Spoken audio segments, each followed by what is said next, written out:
বদলে যাচ্ছে শহর, বদলে যাচ্ছে জীবন।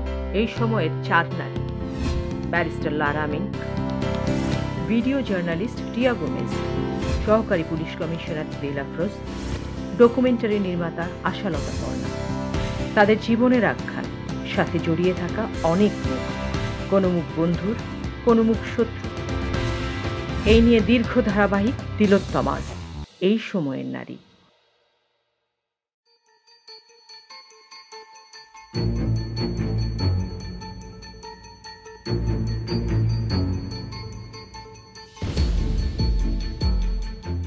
গত পর্বে আমরা দেখি আসিফ আর পর্ণার একে অপরের সাথে সহজ স্বাভাবিক আচরণ দেখে রীতিমতো ধাক্কা খায় ফারসানা।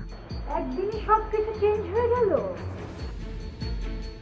আতা এতদিন তার বোন আঙ্গুরের সাথে কি আচরণ করেছে সব কমলাকে জানিয়ে দেয় আঙ্গুর। এমনকি এটাও বলে আতা তাকে খুন করতে চায়।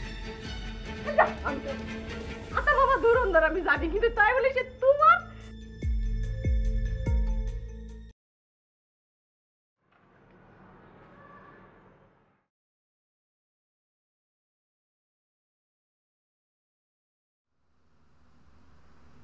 এটা কি টিয়া গোমেজের বাসা? উনি কি বাসায় আছেন? আসুন।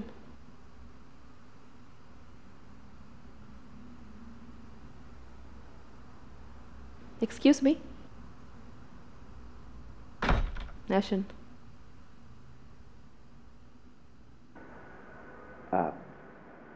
আপনি টিয়া? সরি, আমি তো আসলে আপনাকে চিনি না, তাই বুঝতে পারিনি, ভুল হয়ে গেছে, আবারও সরি। আপনার তো আমাকে চেনার কথা না, বস মানুষ আপনি। তবে আমি আপনাকে চিনি।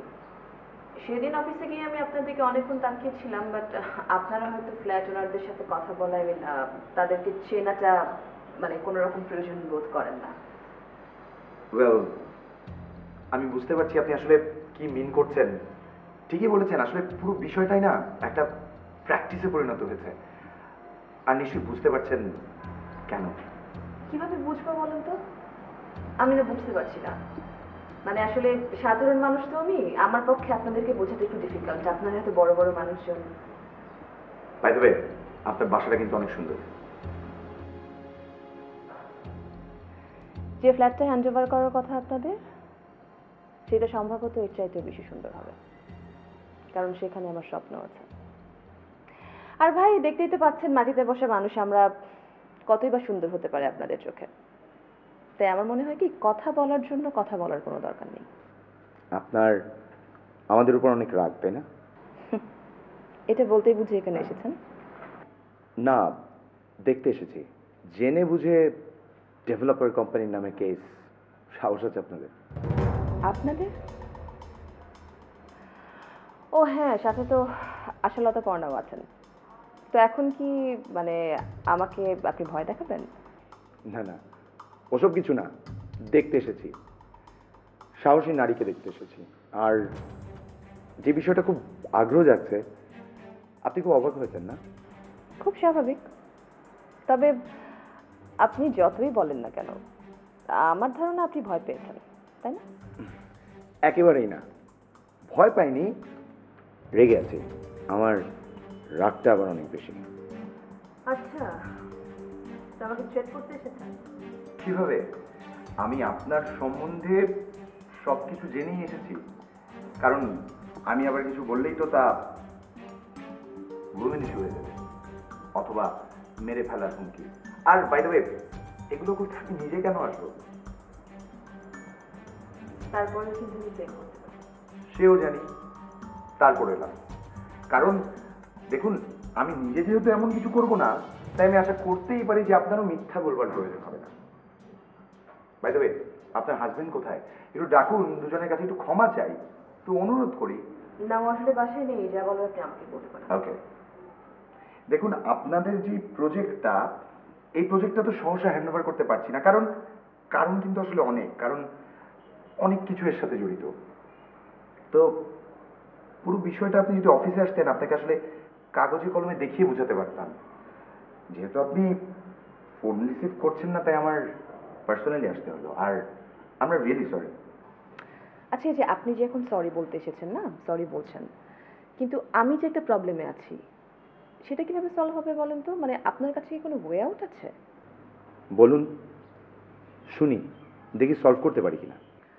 অনেক কারণে আপনার ফ্ল্যাট হ্যান্ড ওভার করতে দেরি হচ্ছে।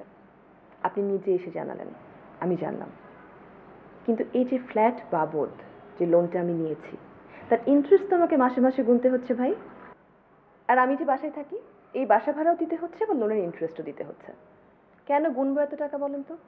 আপনাদের মতো কোটি কোটি টাকার মালিক তো আমি না ভাই, ছাপোষা মানুষ। এটা তো আমি মেনে নিতে পারছি না। বুঝেছি, আপনার প্রবলেমটা বুঝতে পেরেছি। শুধুই কি বুঝলেন? না না, খুবই লজিক্যাল একটা বিষয়। আর আমরা পুরো বিষয়টা নিয়ে অ্যাজ আর্লি অ্যাজ পসিবল একটা ডিসিশন নিয়েই আপনাকে জানাবো, একদম ভাবতে হবে না। শুধু এই সময়টুকু আপনি যদি মানে কোনো মুভ না করেন, একটু সময় দেন। এতদিন ওয়েট করেই কিন্তু আমি ফাইনাল ডিসিশনটা নিতে বাধ্য হয়েছি। দেখুন, আমি 7 দিন সময় চেয়ে নিচ্ছি, অনলি 7 ডেজ। আর এই 7 দিনে তো আপনাকে ফ্ল্যাট হ্যান্ড ওভার করতে পারবো না, তবে কথা দিচ্ছি কোনো না কোনো একটা ডিসিশন নিয়ে অবশ্যই আপনাকে জানাবো। আর প্লিজ, পুরো বিষয়টার সাথে আমাদের ব্যবসার একটা ইমেজ জড়িয়ে আছে। আর এই বিষয়টা যদি কোনোভাবে ওই জার্নালিস্টদের কানে যায় তাহলে আমাদের পুরো বিজনেস একটা প্রবলেম হয়ে যাবে। প্লিজ একটু বুঝতে চেষ্টা করুন। ঠিক আছে, আজ তাহলে আসি।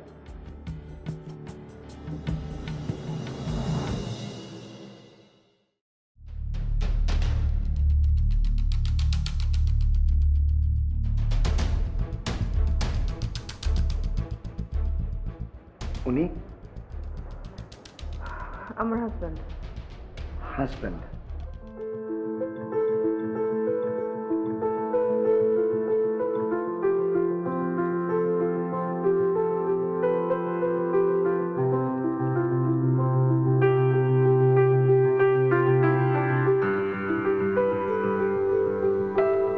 আপনি একটু হোল্ড করুন, আমি ফাইলটা দেখে জানাচ্ছি। না না না, আর ফোন দিতে হবে না, আমি এখনই জানাচ্ছি।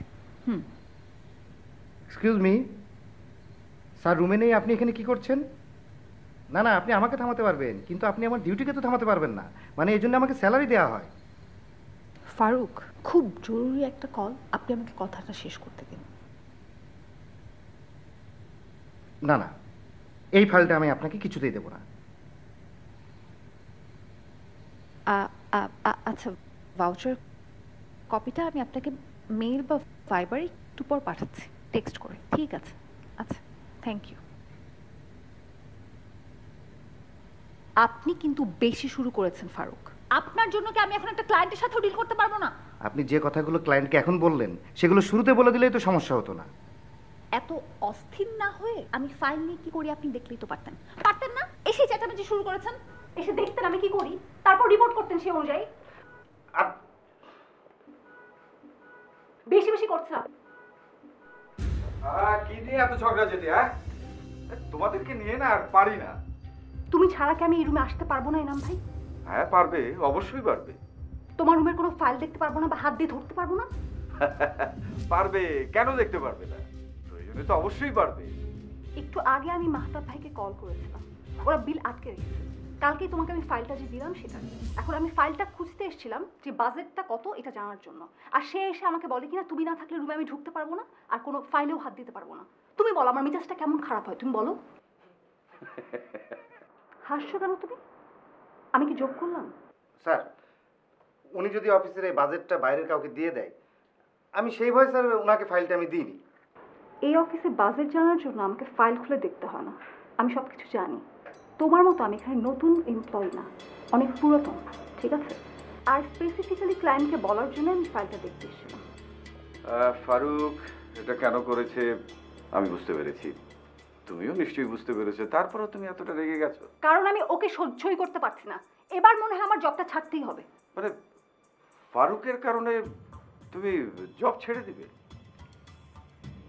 নাকি তুমি যেটা করতে চাচ্ছ সেটা ফারুকের কারণে করতে পারছো না? স্পাই হিসেবে তুমি একাই যথেষ্ট ছিলে, আরেকজনের দরকার ছিল না। এবার আমি ভাববো, সত্যি আমার জব নিয়ে এবার আমি ভাববো। মাহতাব ভাই, এখনই দিচ্ছি আমি। হ্যাঁ, এখনই।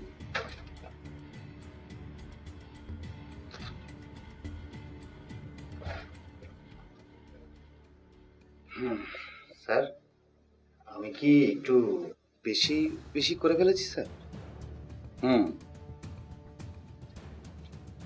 এরপর থেকে বুঝে শুনে একটু কম পার্টনার, মানে কোনো কিছু বলার বা করার আগে এটা মাথায় রেখো যে অফিসে সে তোমার senior. Got my point? Yes sir. Coffee please. Sure sir.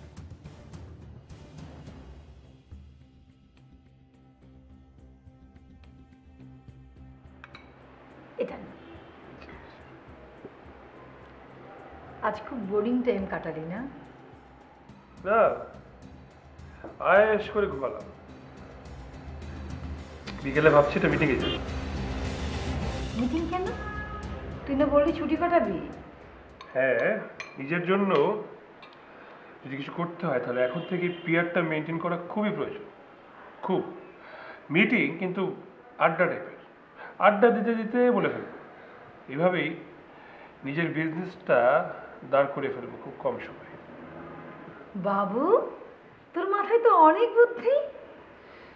এই বিজনেস মার্কেটে নিজেকে টিকিয়ে রাখতে হলে বুদ্ধি তো একটু খরচ করতেই হবে।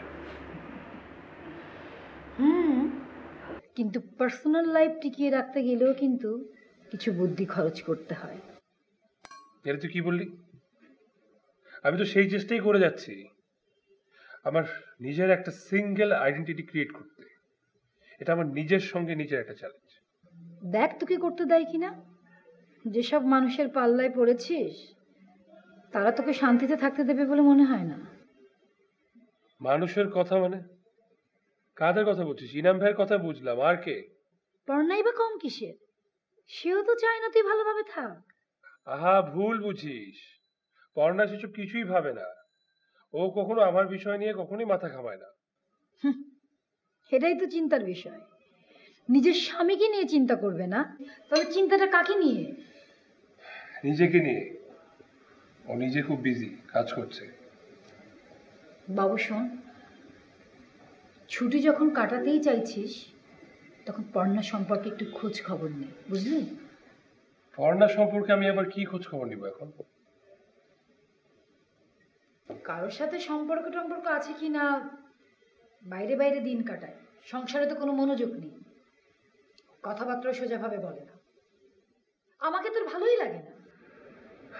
আচ্ছা ঠিক আছে, আমি ওর সাথে কথা বলবো। কি বলবি? বলবি যে আপু তোমার সম্পর্কে খোঁজ খবর নিতে বলেছে, তোমার সঙ্গে কারো সম্পর্ক আছে কিনা, আপু তোমাকে সন্দেহ করে, এই তো। এসব কেন বলবো? আমি বলবো সে যাতে তোর সাথে মিলেমিশে থাকে, এমন কিছু যাতে না করে যাতে তোর খারাপ লাগে। আমি কিন্তু বিষয়গুলো বলি তোর ভালোর জন্য, আর তুই বিষয়গুলোকে জটিল করে তুলিস। পর্ণার সঙ্গে তোর এনাম ভাইয়ের খুব ভালো সম্পর্ক। কেন এনাম ভাইয়ের সঙ্গে এত খাতির থাকবে কেন? সে জানে না এনামের সঙ্গে তোর সম্পর্কটা কি, তুই পছন্দ করিস কি না? এনামের সঙ্গে এত খাতির কেন? তাহলে কি ধরে নিতে হবে আমার? দেখ, ইনাম ভাইয়ের সাথে পর্ণার দেখা করেনি আমার কোনো মাথা ব্যথা নেই। ইনফ্যাক্ট পর্ণার কারোর সাথে কোনো দেখা করেনি আমার কোনো মাথা ব্যথা নেই, কিছু যায় আসে না। তুই খামাখা এই বিষয়গুলোকে কমপ্লিকেটেড করিস না প্লিজ। বাবু, একই তো বিল্ডিং, বিপদে আপদে তোকে রাখতে পারবো, ইচ্ছে হলে তোকে ভালো মন্দ রান্না করে খাওয়াতে পারবো। বেটার আমি আমার ফ্ল্যাটেই চলে যাই, ভাড়াটিয়াকে চলে যেতে বলি, কিছু টাকা পয়সা খরচ করে ফ্ল্যাটটা একটু ঠিকঠাক করে নিতে হবে, একটা কাজের বুয়া রেখে নেব, একরকম দিন কেটেই যাবে। ঠিক আছে, তুই সেটা ভালো মনে করিস।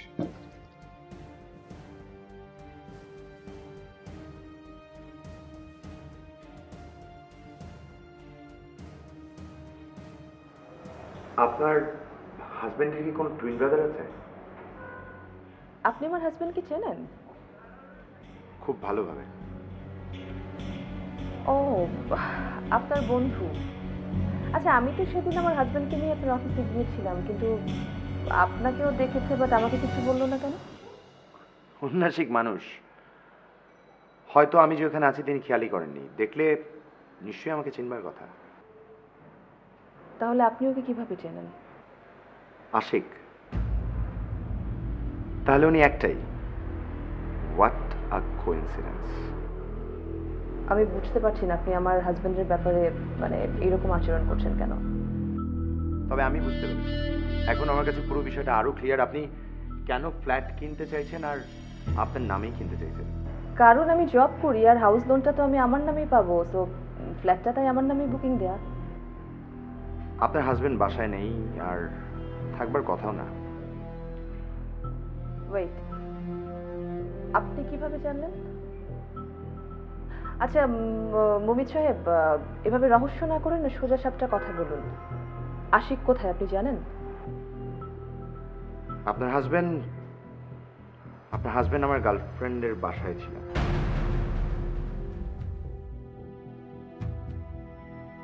সেখানে তার সাথে আমার কথা হয়েছে অনেক সময় ধরে। এনিওয়ে, এই বিষয়গুলো নিয়ে আমরা আর কথা না বলি, কারণ আমার আপনার চোখ মুখ দেখে মনে হচ্ছে না কথাগুলো আপনার কোনোভাবে আর ভালো লাগছে।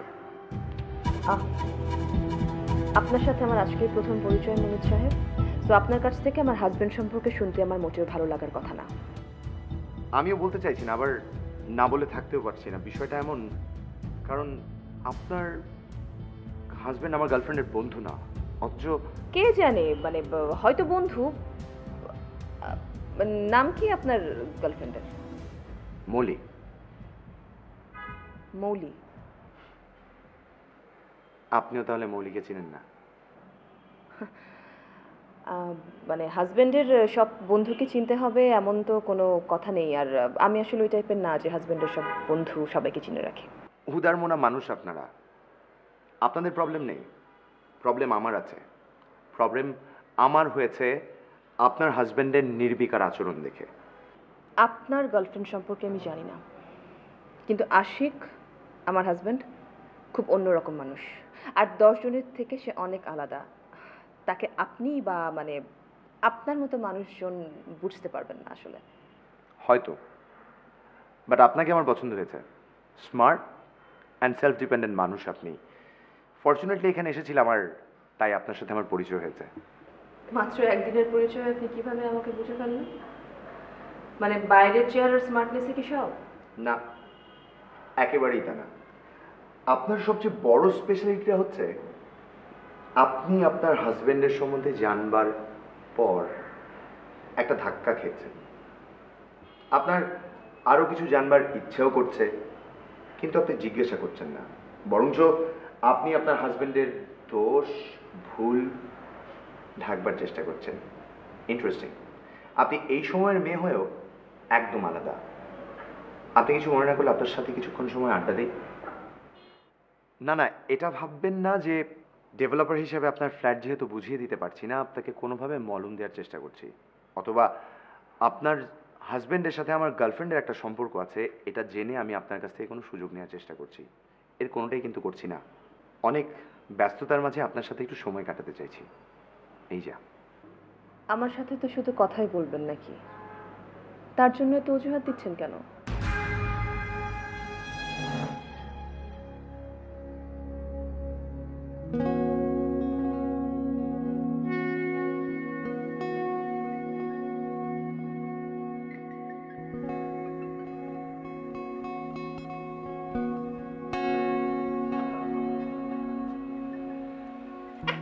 ছাড়ো তো, ছাড়ো। এমন কিছু পুরিনি তোমার, একটু হাওয়া বাতাস লাগলেই ঘাড়া তাড়াতাড়ি শুকিয়ে যাবে রে। বাজারে আর কোনো রঙিন চাদর পাওয়া যায় না, একেবারে মরার এক সাদা চাদর নিয়ে এসেছে, এমন ভাবে দিয়েছে দেখলি মেজাজটা আমার খারাপ হয়ে যায়। না তোর টাকা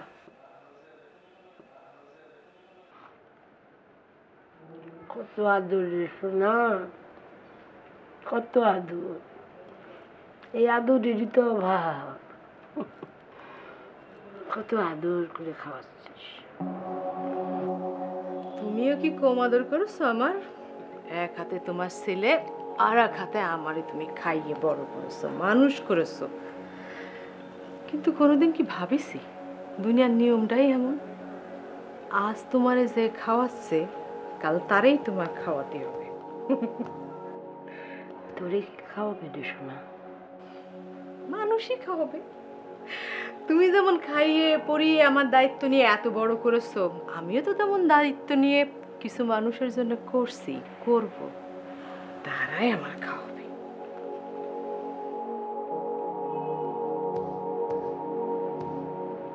তোর কপালটা তো খারাপ কেন রে শোনা?